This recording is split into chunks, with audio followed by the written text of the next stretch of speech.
Hello. Just this past week, our nation was shaken by the news of Charlie Kirk's assassination. Regardless of where you stand politically, moments like this create a wave of grief and fear. They remind us how fragile life is. And for many people, that fear quickly turns to loneliness, wondering, who really sees me? Who would stand with me if my world fell apart? It's in moments like this that God's word gives us both comfort and a calling. I'm reading from Galatians 6, verse 2. It says this, bear one another's burdens and so fulfill the law of Christ. The word bear here means to carry, to shoulder something heavy that a person can't carry alone. God never intended us to walk through fear, grief, and loneliness by ourselves. This verse says that when we carry each other's burdens, we fulfill the law of Christ. And what is the law of Christ? It's love. It's the command he gave in John 13:34, love one another as I have loved you. That means love isn't just a feeling, it's an action. It's stepping under the weight of someone else's carrying and saying, you don't have to hold this by yourself. When tragedies like this happen, fear tries to isolate us.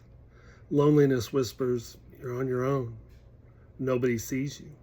Nobody cares. But God says the opposite. God says you're seen, you're loved, and you belong. And he's given us another verse to prove it.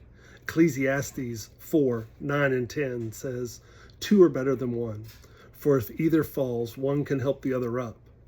That's not just poetry. That's survival. Think about it.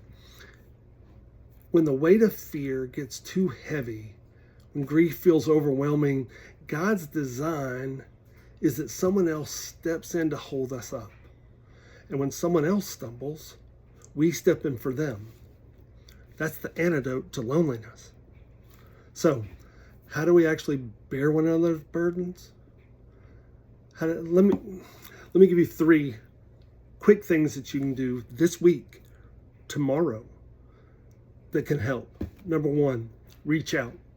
Don't wait for someone else to make the first move. Send a text, make a call, ask a friend for coffee, or if you're like me, Diet Coke.